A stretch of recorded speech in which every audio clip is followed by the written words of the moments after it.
All right, all right, all right. We're here at Song of the Day, coming to you from the Rock Cave as usual. Today's Friday. I know you're excited. Who's excited for Fridays? I know I am. Say it with me. Say it with me. What is today? Today is OCTANE Friday. So get ready. All right, we got a good story for you today. Got my jacket. We're all good. Today is Friday, May 29th, and we're going back to May 29th, 1983. On this weekend, it's Memorial Day weekend in 83, giant festival is held in California.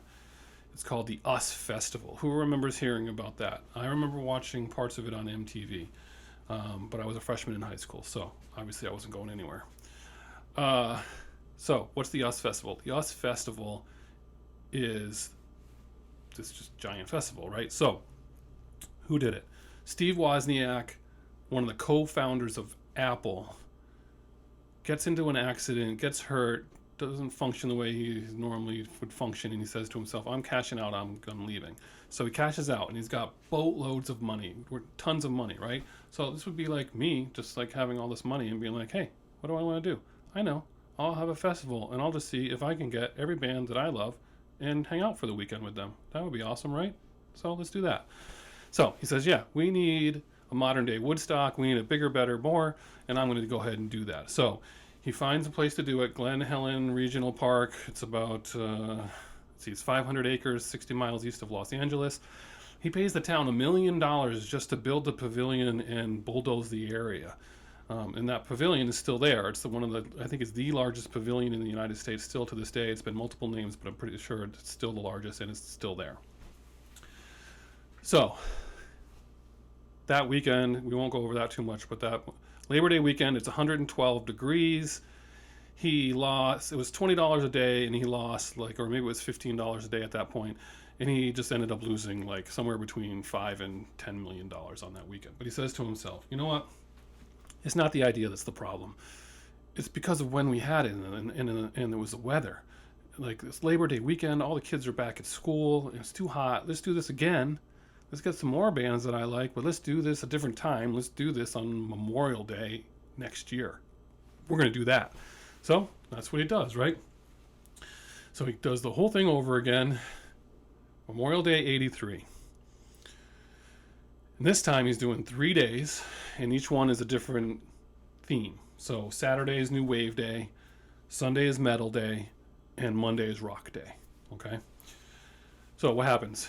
Those tickets were $20, right? So, good deal, right? 670,000 people attend this event. Crazy, right? And he just spared no expense. There were air-conditioned tents. There were fire hoses spraying people. There were sprinklers everywhere. He had exhibits from all kinds of computer companies. He had double the amount of portalets that they needed. He just went crazy. There was a fourth day. It was Country Day, but it was the following weekend. Most people forget that. But it did have huge stars like Willie Nelson. But anyway. So, New Wave Day. Who's at New Wave Day? Check this out, right? The Divinals, In Excess, Wall of Voodoo, last performance with Stan Ridgway. Oingo Boingo, The English Beat, Stray Cats, awesome, big fan. Men at Work, and The Clash. This was The Clash, this was combat rock, this was huge, right? That was also Mick Jones' last performance with The Clash. He would go on and form, who? Big Audio Dynamite? Did you know that? Anyway. So, Sunday, Metal Day. Ready? Quiet Riot. It's the who's who of metal, right? Quiet Riot, Motley Crue, Ozzy, Judas Priest, Triumph. You might be saying to yourself, Triumph, what? First of all, Steve Wozniak was a huge Triumph fan. Had them play twice that weekend. Canadian band, if you don't remember who they are. Magic Power, all these great songs. Check them out again. Headliner, Scorpions. They were huge. And Van Halen, also coming off a huge tour. Monday's Rock Day. Rock Day, you can kind of mix some of these up, but Rock Day, Los Lobos, Little Steven, Quarter Flash, Berlin, which is now New Wave, and was then missing persons, same. U2, who was on New Wave Day, they got asked to be put on Rock Day because they didn't want to be labeled. The Pretenders, Joe Walsh, Stevie Nicks, and the headliner David Bowie. All right, so what's the backstory there? Wozniak paid big bucks to these people to play. He tells Van Halen that they're going to be paid $1 million to play that show. So that weekend, they're there, and word starts getting around who's getting paid what, right? And Van Halen hears that Bowie's getting paid the same as them. And they have a contract that's called a favored nation clause that says that they get to get paid more than anybody else at a festival. So they say, well, what do you want? And they said, we want 1.5. So I said, okay, we'll pay you 1.5.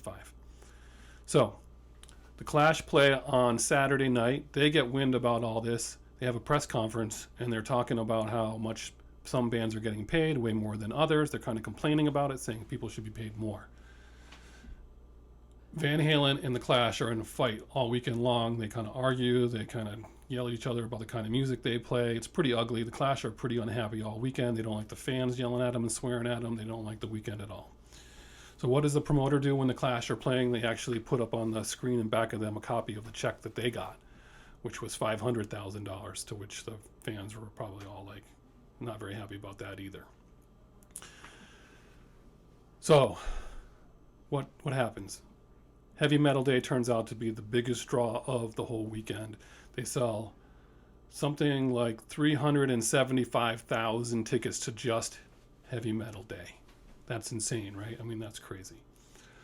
It's just, can you even picture that at all, you know? So Van Halen, they're the headliners on Metal Day, Sunday night. They're 3 hours late. They make the fans wait for 3 hours. They come out. David Lee Roth is drunk. He's altered. He's not remembering the words to the songs. It's terrible. You go back and you watch it. I did it. I go back and watch that performance. It's a terrible performance.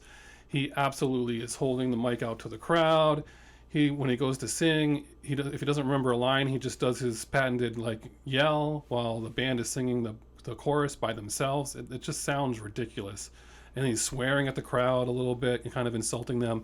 It's a really bad Van Halen performance overall. I mean, it was pretty bad.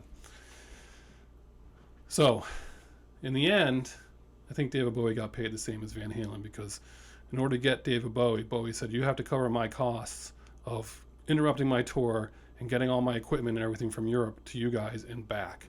So once you factor that in, I think he got paid maybe even more. But obviously it wasn't all net cash for Bowie, but I think maybe they ended up paying $2 million to have Bowie play, which is amazing, right? So, how do I pick a song of the day for that weekend? I went through there, lots to choose from. I could do a lot of the different songs. It's all out there, but for me, I'm going with Quiet Riot. That might be a surprise to you, but the footage is gorgeous, and my favorite Quiet Riot song, "Bang Your Head." I mean, that's a great song. Everyone loves that song, right? If you love hair band music, you love that song. So check out this performance. I mean, it's in the middle of the day, so it's totally clear. But look at the crowd. That's an insane number of people to see a show.